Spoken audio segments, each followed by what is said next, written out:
Jangan pernah memandang rendah orang lain ataupun memandang sebelah mata orang lain, karena kita nggak pernah tahu apa yang akan terjadi kepada orang itu ke depannya. Karena hidup itu bagai roda, nggak selalu di bawah, kadang dia akan naik ke atas. Aku seorang perempuan, it's me, Selalala.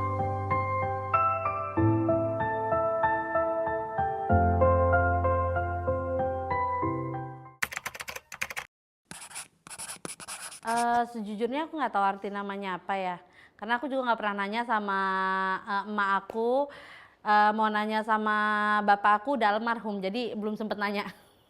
Jadi nggak tahu sejujurnya arti namanya apa. Kalau Lala itu sebenarnya panggilan Bu Gigi yang bikin. Jadi dulu tuh kan aku tinggal di apartemen sama Bu Gigi sama Pak Rapi. Terus di situ tuh saudaranya Bu Gigi sepupunya juga namanya Sela. Jadi kalau manggil Sela pasti kita berdua nengok. Jadi ya udah deh, kamu saya panggil Lala aja ya, katanya, biar nggak bingung kalau manggil gitu. Jadi itu awal mula nama Lala. Waktu kecil tuh bukan tipikal anak yang perempuan yang feminim, karena rata-rata mayoritas teman-teman aku rata-rata semuanya cowok. Temen cewek itu paling 2 biji, selebihnya temenan sama cowok sih lebih tepatnya.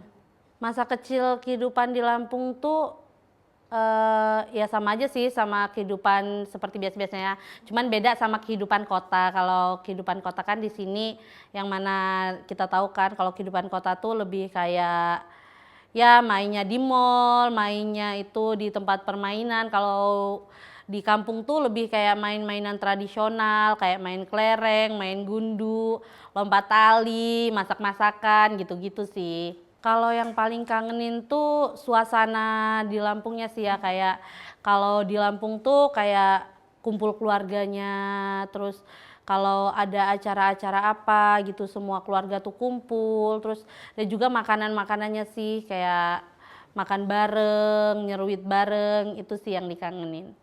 Perasaannya sih seneng-seneng sedih ya, karena seneng bisa ngelihat dunia luar. Sedihnya tuh karena belum terbiasa, karena kayak yang biasanya deket sama orang tua, deket sama keluarga, terus tiba-tiba sendiri, terus jauh dari keluarga, sedih, jadi kangen tapi kita nggak bisa pulang, nggak bisa ketemu gitu. Beda ya, karena dulu kalau di kampung kan kita kayak ya kita tahu, kita kenal orang-orangnya, tapi kalau pas di Jakarta tuh kita dengan adaptasi orang baru.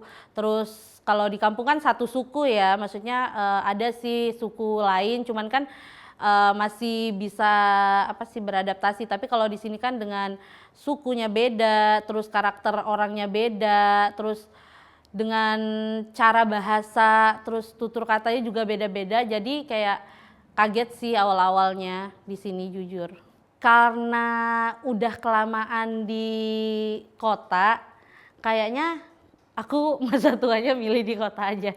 Karena apa ya, satu mungkin ngelihat dari akses kemana-mana, kayak misalnya ke rumah sakit atau akses ke kotanya. Kalau di kampung tuh masih susah, tapi kalau di sini tuh akses kemana-mana lebih deket, kayak ke rumah sakit kalau sakit, terus juga peralatan-peralatan medis juga lebih ke situnya sih. Rencana sih insya Allah iya, jadi emak aku nanti rencana kan tinggal emak kan ya, kalau bapak kan udah nggak ada.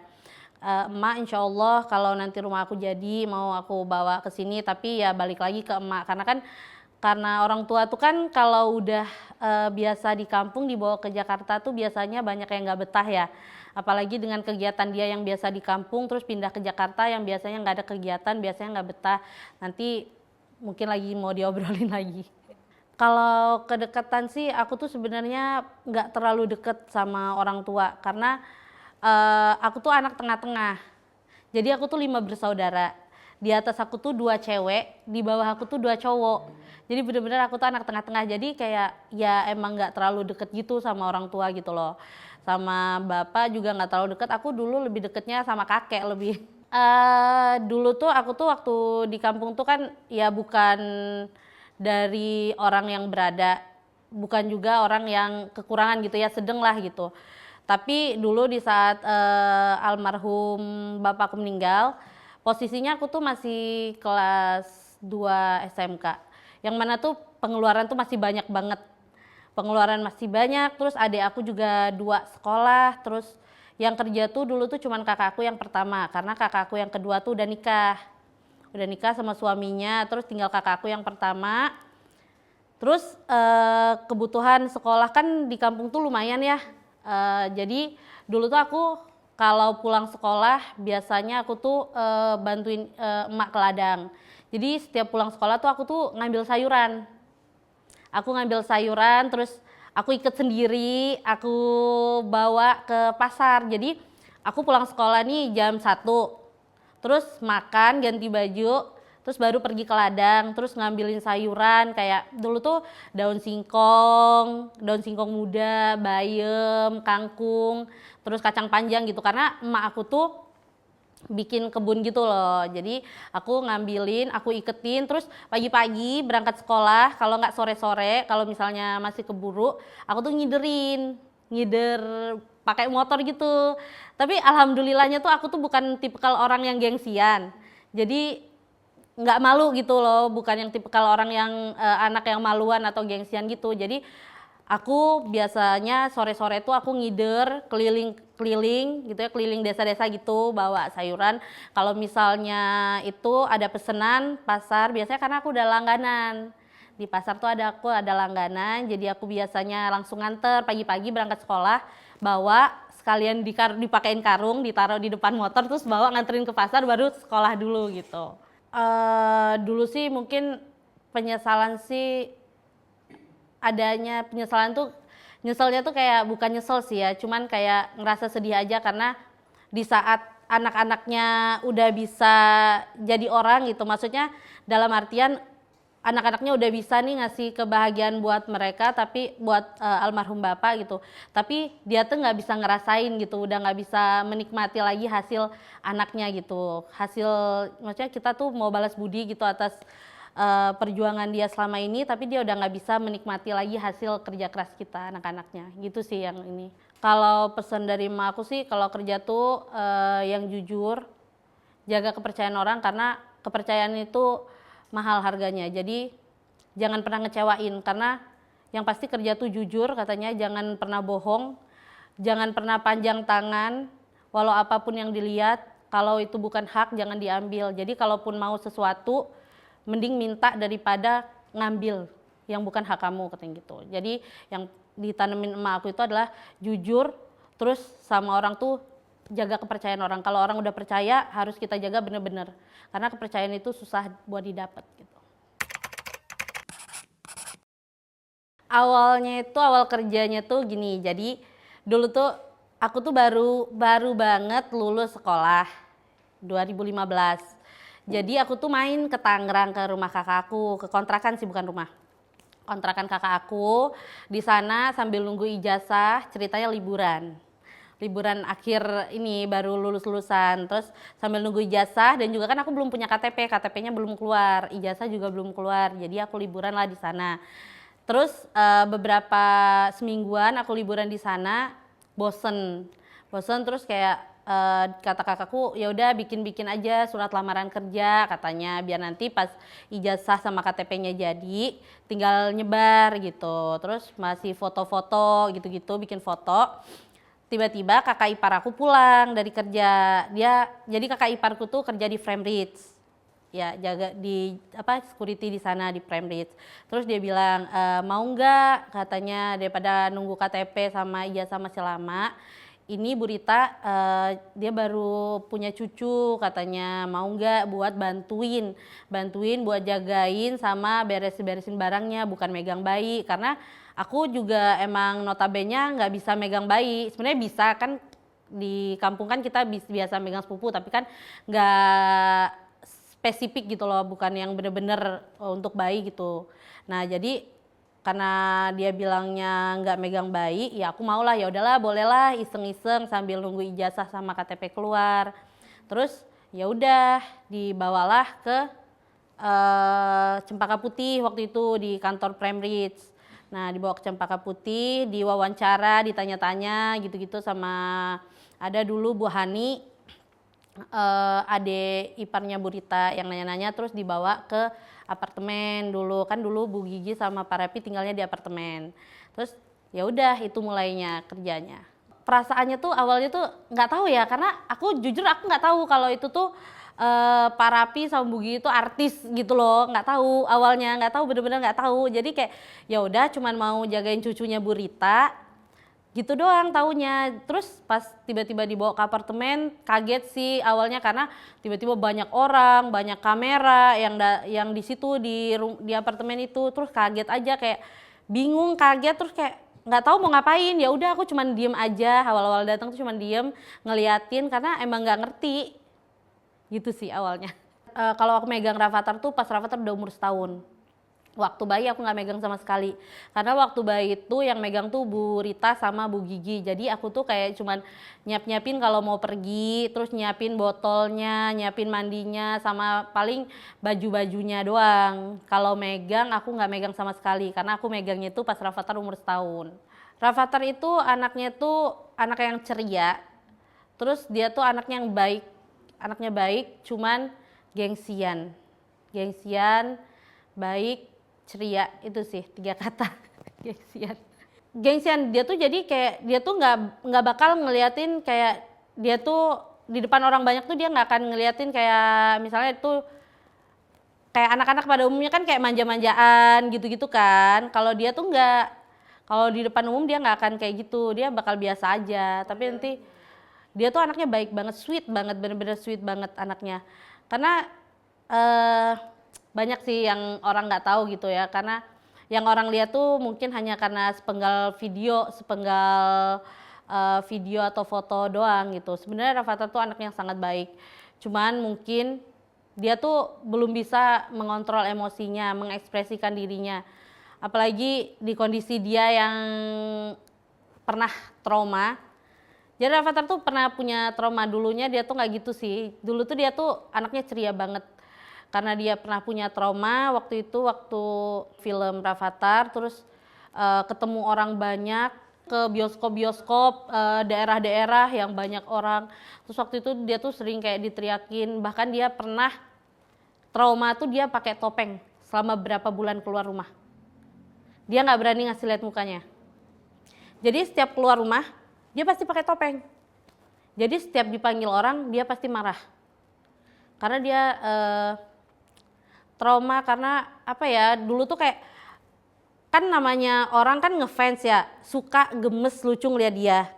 Nah waktu movie itu kan namanya cewek-cewek kan mungkin ya kukunya panjang, sebenarnya mereka nggak berniat seperti itu ya, kukunya panjang kan mungkin ya, terus mereka tuh pada mungkin nggak bisa foto, tapi nggak bisa foto yang penting megang gitu kali ya, terus pada megang-megang gitu, terus dia tuh sebadan-badannya tuh kecakar semua. Bener-bener baret sebadan-badan, padahal dia pakai baju panjang, celana panjang. Nah dari semenjak movie itu dia traumanya. Sedih sih, sedih, apalagi dengan sekarang ya, maksudnya ya mungkin nggak semua orang bisa menerima dengan cara Rafathar sekarang, karena mungkin itu kalau menurut aku ya itu salah satu cara dia membentengin diri dia sih.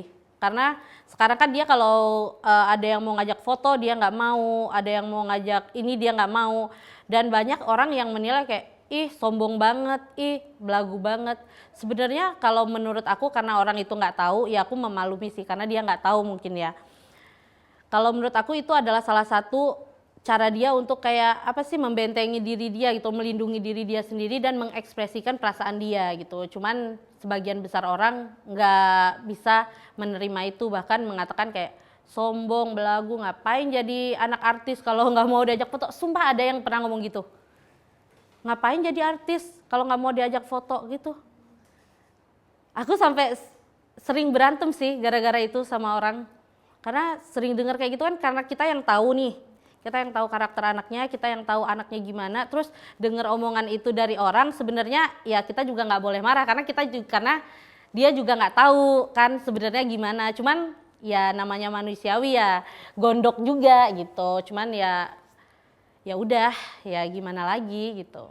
Momen yang bikin terharu tuh banyak sih sama Rafathar tuh ya. Jadi biasanya kalau sebelum tidur dia pasti selalu bilang gini ke aku, Mbak Lala maaf ya kalau hari ini ada salah. setiap mau tidur. Pasti dia ngomong itu, setiap malam. Jadi dia tuh selalu ngomong, jadi kan maksudnya gini, anak kecil gitu ya, bisa loh berpikiran kayak, dia mungkin waktu dia siang hari itu dia lepas, dia nggak tahu, dia nggak sadar gitu ya. Tapi setiap dia mau tidur pasti dia akan ngucapin itu ke aku. Maksudnya kayak, ya menurut aku itu sweet sih ya. Maksudnya anak sekecil itu bisa kayak, tanpa kita suruh loh itu, bener-bener real dia sendiri otomatis gitu. Dia langsung bilang, maaf ya Mbak Lala kalau hari ini ada salah, kalau hari ini marah-marah gitu.